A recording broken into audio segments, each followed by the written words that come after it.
Now, Washington Mornings on the Mall. 105.9 FM. And AM 630. WMAL.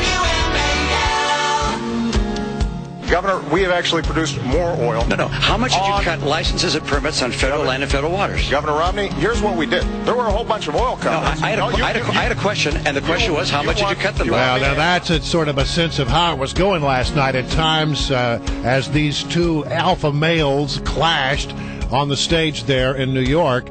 It is the day after debate number 2 between President Obama and Mitt Romney, and we are very pleased to be joined by the senior political analyst for the Washington Examiner, Michael Barone. Michael, it's Brian Wilson today, and I'm joined by a guy I think you know, David Ferdoso from the Washington Examiner.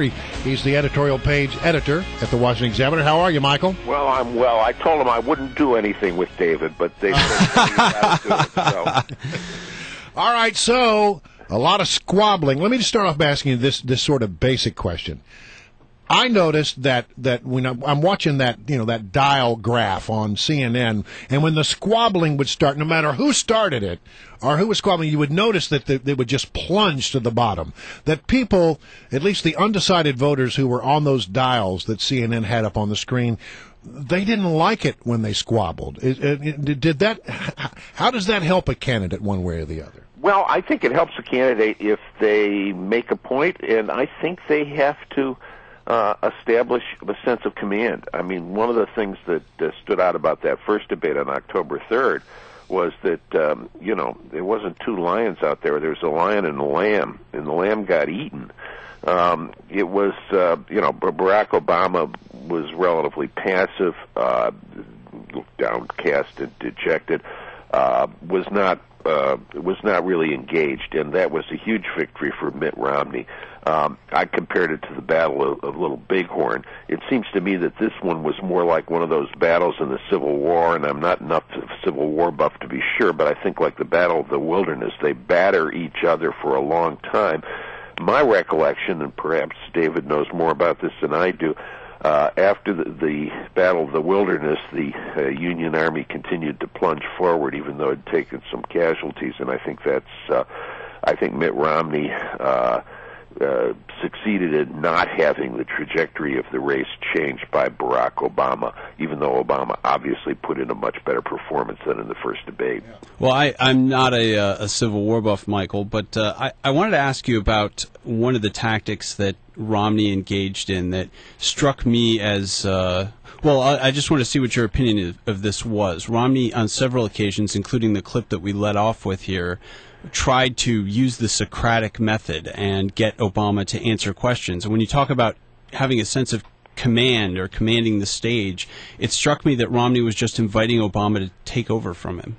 I would have to say that I remember one time I asked a political consultant about what his opponent was doing, and he said, I'm puzzled by his strategy, and I'm puzzled by that technique. Romney went to Harvard Law School. Lawyers say, don't ask a question unless you're sure you know what the answer is going to be, and obviously you can't know that when you're asking a political opponent who's presumably this time to put in some preparation, and it seems Barack Obama did. I expect that to see that scrapped in the next debate.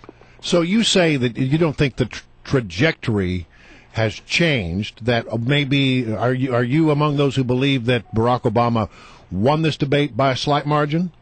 I am one that believes that. Well, I see these examples. I think this is one of those polls. CBS, CNN were saying Obama 37-30, 46-39.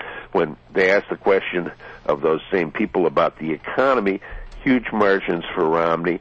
Both the MSNBC and the Fox News panel of undecided voters came out of it much more Romney, they said, than they had gone in. That surprised me somewhat. Me too.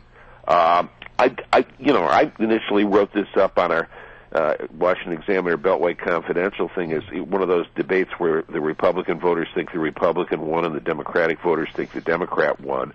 The results from those instant polls, the top line looks about like that. But I think, what Barack Obama did not do in this debate, which he did not do in the first debate, did not do in his convention, did not do in 2 years of facing a Republican-controlled House of Representatives was show a second-term agenda. He's basically talking about more of the same. There was nothing in a way of confession of error that we did this or we may not have done enough on that in the economy. No, he's going to if he gives you tax credits, that's going to jumpstart the economy and really make us grow. And green jobs, Romney missed, I think, a chance to talk about crony capitalism, to talk about this firm A123 that went bankrupt just this week that we put $249 million of taxpayer money into. I was surprised at that miss by Romney. The economy is the most important issue, and at least these panels of voters and the people they are indicating that they think Romney won on that. He certainly won on that in the first debate, and if they think he won on it in the second debate, Candy Crowley's intervention, unfactual, fact-challenged intervention on behalf of Obama on the Libya thing is not going to turn this around for Barack Obama.